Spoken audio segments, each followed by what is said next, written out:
अब देखो ये दो ट्राइंगल, अब एक और परम है इसमें। तो इसमें क्या है, ये क्षेत्रफल से रिलेटेड है। दो ट्राइंगलों के क्षेत्रफल, दो समरूप ट्राइंगलों के क्षेत्रफल से रिलेटेड ये एक हमारे पास परम है। तो क्या बोल रहा है कि अगर हमारे पास दो समरूप ट्राइंगल होंगे, यानी कि दो समरूप त्रिभुज होंगे, तो जो उनका क्षेत्रफल होगा दोनों ट्राइंगल का, इसका क्षेत्रफल और इसका क्षेत्रफल उन दोनों ट्राइंगलों के भुजाओं के अनुपात का वर्ग के बराबर होगा। तो जैसे कि पहले तो सिर्फ क्या हो रहा था, समरूप त्रिभुज में हमारे पास क्या हो रहे थे, भुजाओं का अनुपात बराबर हो रहा था। भुजाओं का अनुपात क्या हो रहा था, बराबर हो रहा था।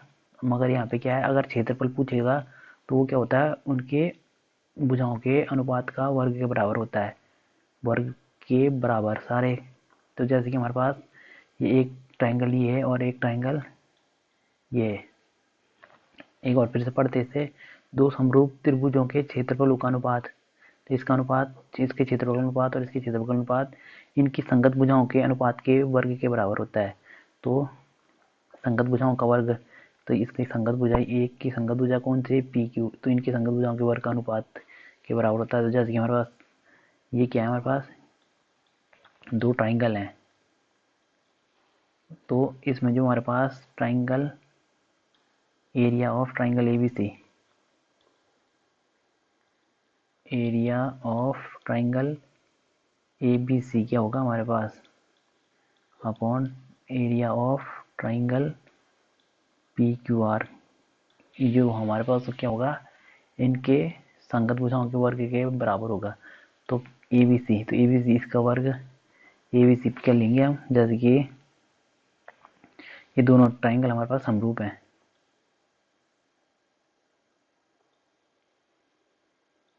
तो ये ए बी कहाँ है, ये वाली भुजा, और इसकी संगत भुजा कौन सी है, ये वाली। तो यानी कि ए बी भुजा अपॉन पी क्यू भुजा,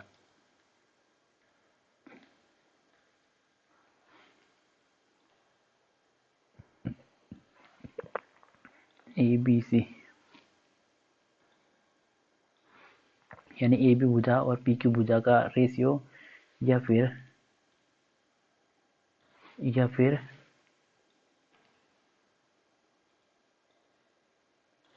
या फिर ए सी भुजा का रेशियो और पी क्यू का रेशियो, या फिर क्यू आर का रेशियो और बी सी का रेशियो बराबर होगा सबका वर्ग के।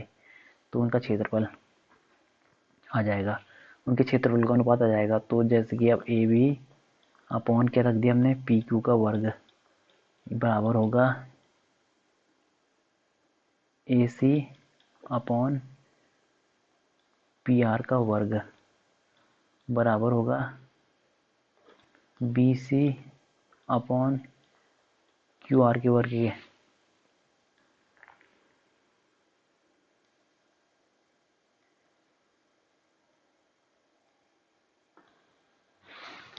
तो इस प्रकार से हम क्या करेंगे, इस प्रमेय को यूज करेंगे अब हम।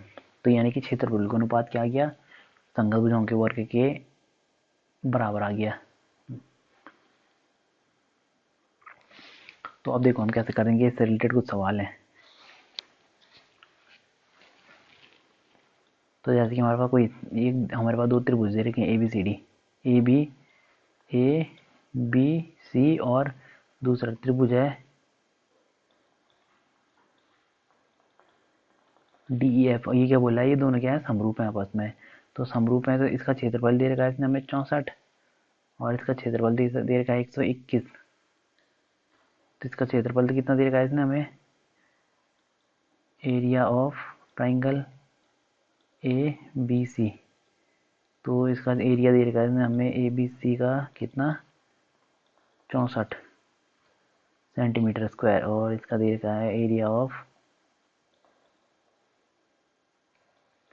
डी ई एफ का दे रखा है 121 सेंटीमीटर स्क्वायर, ये दे रखा है।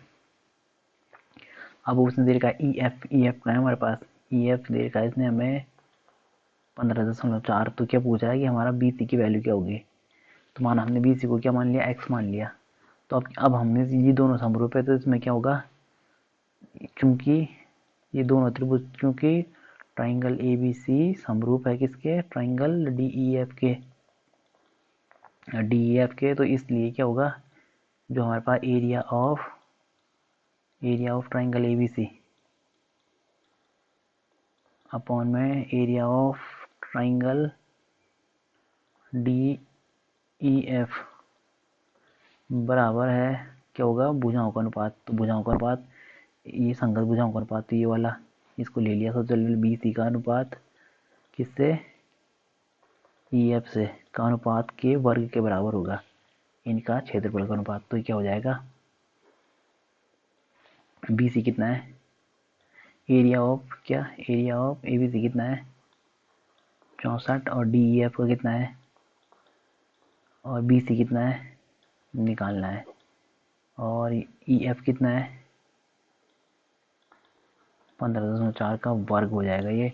अभी अगर इस स्क्वायर को छोड़ेंगे तो अंडर रूट इधर लग जाएगा, तो ये बचेगा, अब ये कितना हो जाएगा 8/11, ये हो जाएगा 15.4। अब कैलकुलेशन करते हैं कितना, तो x इक्वल टू कितना हो जाएगा 8 गुणा 15.4/11। तो अगर हम यहाँ से पॉइंट हटाना चाहें तो एक नीचे 0 बढ़ जाएगा, ये बढ़ा, या 10 से गुणा कर दो सीधा, तो कितनी बार कट रहा है ये, 15 एकम 11 एकम 11, 4 बचा 11 चौको 44, और इसे भी काट दो, 2 पंजे 10 और 2 चक्को, तो 14 चक्को 56/5। तो x इक्वल टू कितना है हमारे पास, 5 एकम 5, 5 एकम 5, और ये आया 11.2 सेंटीमीटर। तो ये आ गया हमारे पास 11.2, तो इसलिए क्या हो जाएगा हमारा BC इक्वल टू कितना हो जाएगा 11.2 सेंटीमीटर। अब नेक्स्ट सवाल, इसमें क्या दे रखा है, हमारे पास एक समलंब चतुर्भुज है। तो समलंब चतुर्भुज कैसा होता है, जिसकी दो भुजाएं क्या होती हैं, बराबर होती हैं, दो भुजाएं समांतर होती हैं।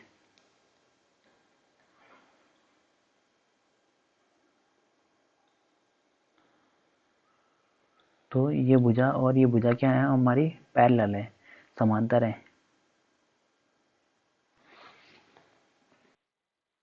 तो ये भुजाएं हमारे क्या है, समांतर हैं। ये क्या है, ये दीर्घ AB समांतर है हमारा किसके, DC के। तो ये हो गए समांतर आ गए। अब क्या विकर्ण के विकर्ण परस्पर बिंदुओं पर प्रतिच्छेद करते हैं, तो इनके विकर्ण, ये हो गया पहला विकर्ण,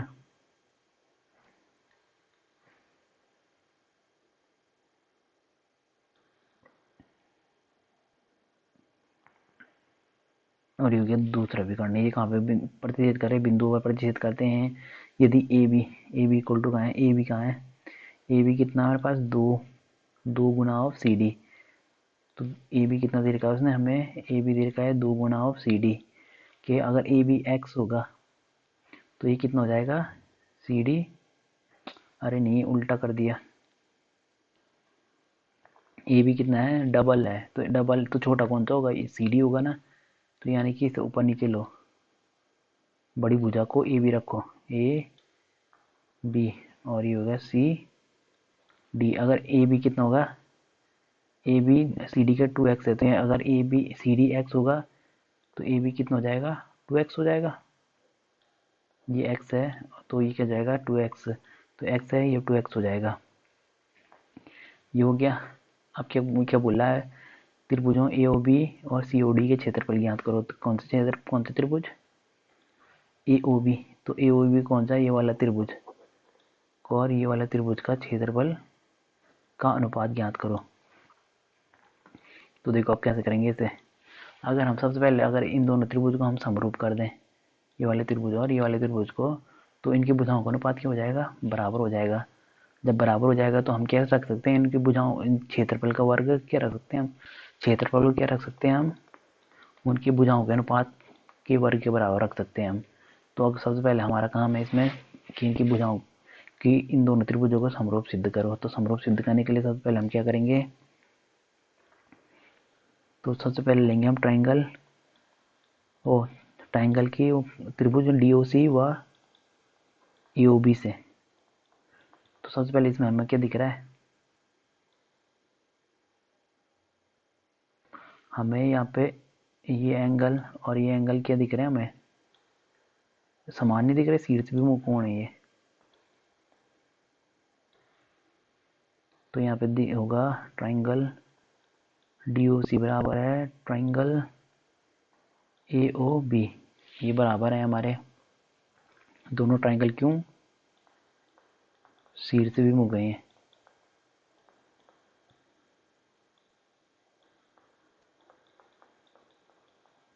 ये हमारे शीर्षविमुख कोण है। अब देखो ये तो बराबर हो गए।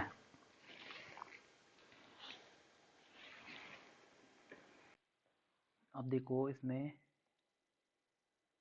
ये वाले ट्रायंगल ये जेड बन रहा है ना यहाँ पे, तो एक अंतर कोण नहीं हो गया, ये वाला है, ये वाले और ये वाले एंगल हमारे क्या हो गए, एक अंतर कोण। तो ये वाले एंगल और ये वाले एंगल एक अंतर कोण होंगे, तो यानी कि आपके लिखेंगे हम triangle ODC is equal to triangle OBA, ये क्या हो जाएंगे, हमारे बराबर हो जाएंगे।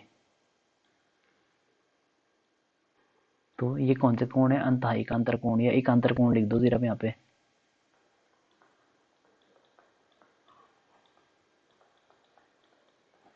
अब हमारा तो दो में क्या आ गया, ए वाली समरूपता आ गई, यानी एंगल एंगल वाली।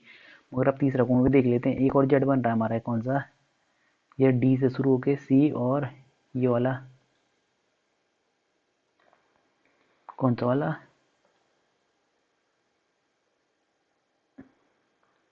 ये वाला भी तो बन रहा है हमारे पास, यूं एक जेड ये भी बन रहा है हमारा, ये होते हुए और ये, तो एक जेड और बन रहा है, तो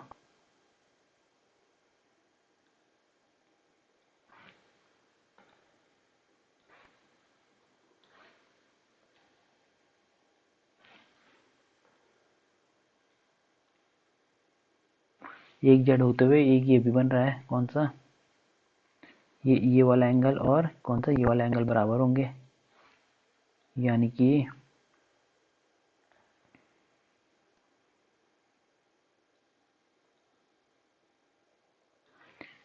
ये वाला एंगल और ये वाला एंगल भी बराबर होंगे, क्योंकि ये भी जेड बन रहा है एक, ये भी एक अंतर कोण है। तो यानी कि हम क्या लिखेंगे, triangle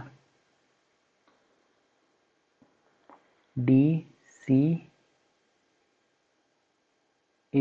is equal to triangle CA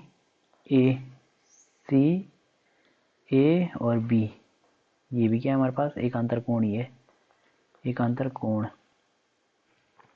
तो अब हमारे पास ये दोनों ट्रायंगल समरूप क्या हो गए ना, क्योंकि हमारे पास कोण कोण कोण वाली समरूपता लग रही है, तो इसलिए triangle DOC is equal to triangle AOB, ये तो कौन सी समरूपता लग रही है, कोण कोण कोण वाली समरूपता। तो इसे लिख सकते हैं एंगल एंगल एंगल समरूपता। अब समरूप है तो इनका, तो हमारे पास अगर समरूप है तो इसलिए क्या हो जाएगा,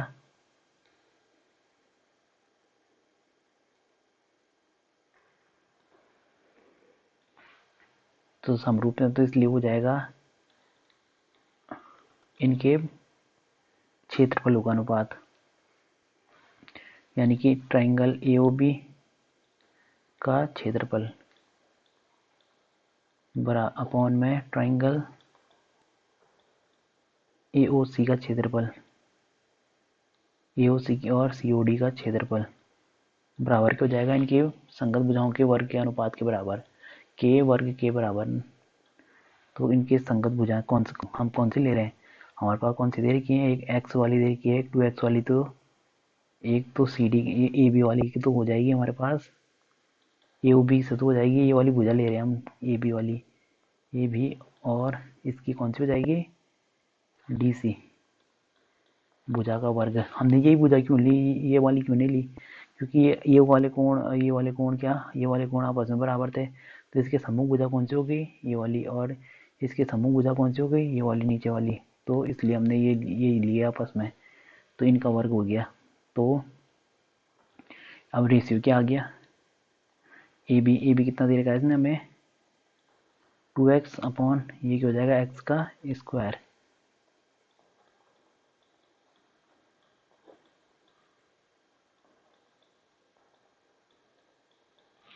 तो ये हो जाएगा x से x कटेगा तो कितना हो जाएगा, ये 2 दूनी 4, तो ये हो जाएगा area of A O B upon में एरिया ऑफ COD। तो ये हो गया हमारे पास, यही रेशियो याद करना था हमें। तो क्या लिखेंगे हम, 4:1, तो हम लिख देंगे area of A O B समानुपात एरिया ऑफ COD बराबर होगा 4:1। ये याद करना था हमें।